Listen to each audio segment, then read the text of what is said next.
സല്ലല്ലാഹു അലാ മുഹമ്മദ് സല്ലല്ലാഹു അലൈഹി വസല്ലം സല്ലല്ലാഹു അലാ മുഹമ്മദ് സല്ലല്ലാഹു അലൈഹി വസല്ലം. മക്കളെ, പാപ്പമാരോട് ഉമ്മമാരോട് പ്രയോഗിച്ചുകൂടാ. ഉമ്മാക്ക് ആ നിലക്കുള്ള ആദരവ് നൽകണം, ആ നിലക്കുള്ള ബഹുമാനം നൽകണമെന്നാണ് ഖുർആൻ. പോരാ, മൂന്നാമത്തത് സ്വർഗം കിട്ടാൻ, ഖബറിന്റെ ഉള്ളിൽ പ്രകാശം കിട്ടാൻ മഹാന്മാരായ പണ്ഡിതന്മാര് പറയാണ്, സിലത്തുർ റഹീം, കുടുംബ ബന്ധം ചേർക്കുന്നവരായിക്കോ, കുടുംബ ബന്ധം കൂട്ടിച്ചേർക്കുന്നവരായിക്കോ. കൂടുമ്പോൾ ബന്ധമുണ്ടാകുന്ന, കൂടുമ്പോൾ ഇമ്പമുണ്ടാകുന്നതിനാണല്ലോ കുടുംബമെന്ന് പറയുന്നത്. കുടുംബ ബന്ധം ചേർക്കുന്നവനാണോ അവൻ വലിയ ഭാഗ്യവാനാ. നിങ്ങളെ അല്ലാഹുവിന്റെ ഖുർആൻ പറയുന്നു, കുടുംബ ബന്ധം ചേർക്കുന്നവരെ കൂട്ടത്തിലേക്ക് നിങ്ങൾ പെട്ടേക്കണേ. അതേ സ്ഥാനത്ത് കുടുംബ ബന്ധം മുറിക്കുന്നവനാണോ ബറാത്തിന്റെ രാത്രിയാകട്ടെ, അറഫയുടെ രാത്രിയാകട്ടെ, ദുആക്ക് ഇജാബത്ത് കിട്ടൂന്ന് പറയുന്ന ലൈലത്തുൽ ഖദറിന്റെ രാത്രിയാണെങ്കിൽ പോലും വയല് കേൾക്കുന്ന മുസ്ലിമേ, നിന്റെ ഭൗതികതയ്ക്ക് വേണ്ടി നിന്റെ കുടുംബങ്ങളുമായി തെറ്റി നിൽക്കുന്നുണ്ടെങ്കിൽ വയല് കേൾക്കുന്ന ഉമ്മ മനസ്സിലാക്കി വെച്ചു, ദുആക്ക് ഇജാബത്തില്ല. റബ്ബ് നമ്മളെ കാത്ത് രക്ഷിക്കട്ടെ. ഖബറിൽ സമാധാനം വേണോ, ഖബറിന്റെ ഉള്ളിൽ സന്തോഷം വേണോ, കുടുംബ ബന്ധം ചേർക്കുന്നവരാകണമെന്ന് ഖുർആൻ. നാലാമത്തത് മഹാന്മാരായ പണ്ഡിതന്മാര് പറയാണ്, അല്ലാ യുദിഅ ഉംറുഹു ഫിൽ മഅസിയ. അല്ലാഹ് തന്ന ആരോഗ്യമുള്ള സമയമുണ്ടല്ലോ, വത്തഖൂ യൗമൻ തുർജഊന ഫീഹി ഇലല്ലാഹ്. റബ്ബിലേക്ക് മടക്കപ്പെടുന്ന രാത്രിയെക്കുറിച്ച്, റബ്ബിലേക്ക് മടക്കപ്പെടുന്ന ദിവസത്തെക്കുറിച്ച് സൂക്ഷിച്ച് ജീവിക്കുന്ന മുഅ്മിനാകണേ. അല്ലാഹുവിലേക്ക് മടക്കപ്പെടൂ എന്നുള്ള കാര്യത്തിൽ സംശയിക്കേണ്ടതില്ലല്ലോ. ഇപ്പൊ ചില ആളുകളെ സംശയം, മൊയ്ലിയാരെ എത്ര ആളുകൾ മരിച്ചുപോയി, എന്തെല്ലാം വിവരങ്ങൾ നമ്മൾ അറിയുന്നുണ്ട്, മരിച്ചിട്ട് ഖബറിന്റെ ഉള്ളിൽ എത്തിയിട്ടുള്ള വിവരം ഇന്നുവരെ നമുക്ക് കിട്ടിയിട്ടില്ലല്ലോ. ഖബറിന്റെ ഉള്ളിൽ ശിക്ഷ ഉണ്ട് എന്നാരാ പറഞ്ഞത്? മരണത്തിന്റെ ശേഷം ജീവിതം ഉണ്ട് എന്നാരാ പറഞ്ഞത്? മോനെ, ഇതേ വിശ്വാസത്തിന്റെ ഭാഗമാ. അതേ ഖിയാമത്ത് നാളിനെ കുറിച്ച് വിശ്വസിച്ചോളണം. പോരാ, ഇല്ലായ്മയിൽ നിന്ന് സൃഷ്ടിച്ച ലോകത്തിന്റെ മുഴുവനും അധിപനായ അല്ലാഹ്, ആ റബ്ബിന് നിന്നെ പുനർജീവിപ്പിക്കുന്നതിന് പ്രയാസമില്ലല്ലോ.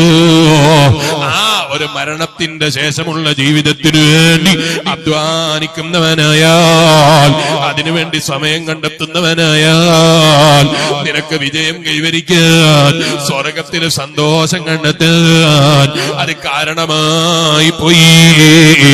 വയല് കേൾക്കുന്ന മുസ്ലിമേ, ഇതല്ലേ നമ്മളെ മുൻഗാമികളെ ചിന്ത, ഇതല്ലേ നമ്മളെ മുൻഗാമികളായ മഹാന്മാരെ ചിന്ത. അതേ സ്ഥാനത്ത് നമ്മളോ പച്ചയായി കേൾക്കുന്ന വയല് കേട്ടിട്ട് പോലും വയല് പറയുന്ന മുസ്ലിയാർക്ക് മാറ്റമില്ല, കേൾക്കുന്ന ജനങ്ങൾക്ക് മാറ്റമില്ല. അതേ സ്ഥാനത്ത് മുൻഗാമികളായ മഹാന്മാരാണെങ്കിലോ അവർക്കതുമായി ബന്ധപ്പെട്ട് എന്തെങ്കിലും ഒരു സൂചന കിട്ടുമ്പോഴേക്ക് തന്നെ അവര് ബേജാറിലായി പോയി, അവര് റബ്ബിലേക്ക് മടങ്ങുന്നവരായി പോയി, അവര് ബേജാറ് കഴിച്ചു കൂട്ടുന്നവരായി പോയി. അതുകൊണ്ടല്ലേ പാഠം നോക്കുമെന്ന് പേടിച്ചിട്ട് പഠിപ്പിച്ച പാഠത്തെ കുറിച്ച് എല്ലാ ആഴ്ചയിലും നോക്കുന്ന ഉസ്താദിന്റെ മുന്നിലേക്ക് പോകുന്ന മകൾ ബാപ്പന്റെ മുന്നിൽ വന്നിട്ട് പറയാണ്, ബാപ്പാ നാളെ ഞാൻ ഭയങ്കര ബേജാറിലാണ്.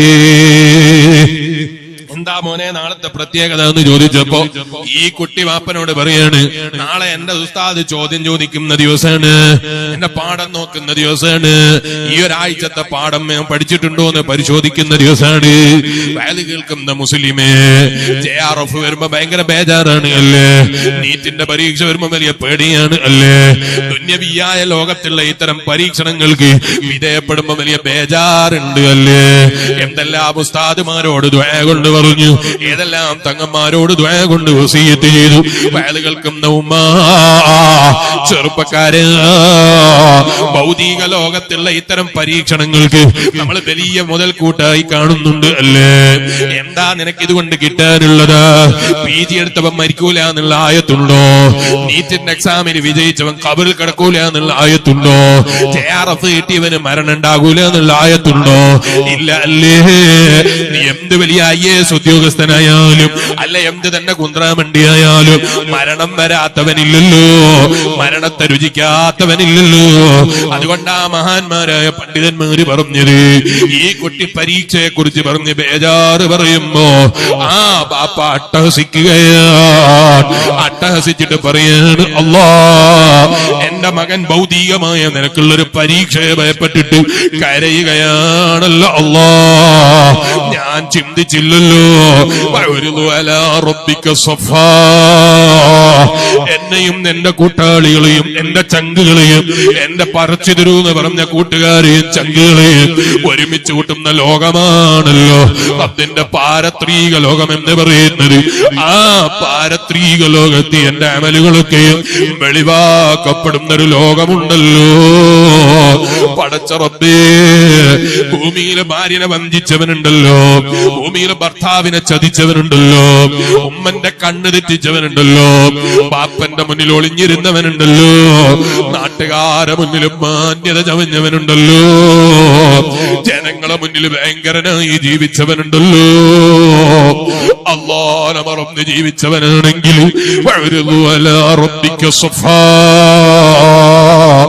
ആ റബ്ബിന്റെ കോടതിയിൽ മുഅ്മിനായ മനുഷ്യ, നിന്റെ അമലുകളാകുന്ന അമലുകൾ മുഴുവനും വെളിവാക്കപ്പെട്ടു പോയി. റബ്ബേ, വിജയം കൈവരിക്കുന്ന സ്വാലിഹീകളെ പട്ടികയിൽ നിന്റെ റഹ്മത്ത് കൊണ്ട് ഞങ്ങളെ പെടുത്തണേ അല്ലാഹ്. ഈ ബാപ്പ ചിന്തിക്കുകയാണ്, അല്ലാഹ് മരണത്തിന്റെ ശേഷമുള്ള റബ്ബിന്റെ കോടതിയിൽ ഒരു വിചാരണയുണ്ടല്ലോ, അവിടെ എനിക്ക് രക്ഷപ്പെടാൻ നിർവാഹമില്ലല്ലോ. ആ ലോകത്തേക്ക് ഞാനെന്ത് സമ്പാദിച്ചു അല്ലാഹ്, ഇത് ചിന്തിച്ചിട്ട് അട്ടഹസിച്ചു പോയി. അതുകൊണ്ടാ അഹ്ലുൽ മഅരിഫത്ത് പറഞ്ഞത്, മഹാന്മാരായ സ്വാലിഹീങ്ങള് പറഞ്ഞത്,